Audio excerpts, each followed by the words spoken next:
সামাজিক যোগাযোগ মাধ্যম বন্ধের প্রতিবাদে শুরু হওয়া তরুণদের বিক্ষোভে কয়েকদিনের মধ্যেই পদত্যাগে বাধ্য হন নেপালের প্রধানমন্ত্রী কেপি শর্মা ওলি।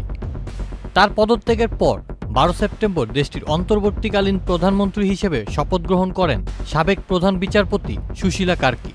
শপথ গ্রহণের 2 দিন না পেরোতেই হার্মি নেপাল গোষ্ঠীর সমর্থকরা প্রধানমন্ত্রী সুশীলা কার্কির পদত্যাগ দাবি করে বিক্ষোভ করেন। এসবের মাঝেই 6 মাসের মধ্যে নির্বাচন দেওয়ার কথা জানিয়েছেন নেপালি প্রধানমন্ত্রী। 17 সেপ্টেম্বর বিবিসি বাংলার প্রতিবেদনে এমন তথ্য জানা যায়।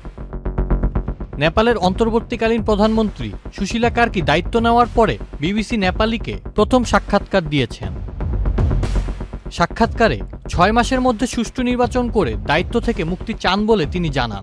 সময়মতো অবাধ ও সুষ্ঠু নির্বাচন পরিচালনায় চ্যালেঞ্জের বিষয়ে তিনি বলেন, আমি দিনে 18 ঘন্টা কাজ করব। সাধারণ মানুষের চাপের মুখে এই সরকার গঠিত হয়েছে।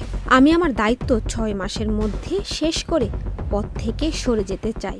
আগামী কয়েকদিনে নির্বাচন কমিশনকে সক্রিয় করে তুলব আমরা। তিনি আরো বলেন, প্রথমত ভোটার তালিকা প্রস্তুত করতে হবে। তাদের পুরনো ভোটার তালিকা হালনাগাদ করতে হবে। যদি দিনরাত কাজ করতে পারি তাহলে 6 মাসে সেটা করা সম্ভব। যেদিন আমি ক্ষমতা হস্তান্তর করে দেব সেদিন থেকে আমি মুক্ত। আন্দোলনকারীদের সঙ্গে পরামর্শ ছাড়াই মন্ত্রী নিয়োগ দেওয়ায় নেপালে অন্তর্বর্তী প্রধানমন্ত্রী সুশীলা কার্কির পদত্যাগ দাবিতে আবারও রাস্তায় নেমেছে জেনজি। 14 সেপ্টেম্বর রাতে বালুওয়াটারে প্রধানমন্ত্রীর বাসভবনের সামনে জেনজি আন্দোলনের অন্যতম নেতা সুদান গুরুংয়ের নেতৃত্বে স্লোগান দিতে থাকেন বিক্ষোভকারীরা।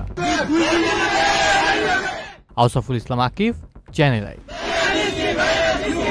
বান্ডেল থাকলে প্রতি সেনমানিতে টাকা বাঁচবে। বিকাশ সেনমানি বান্ডেল কিনে জিতুন প্রতি লেনদেনে।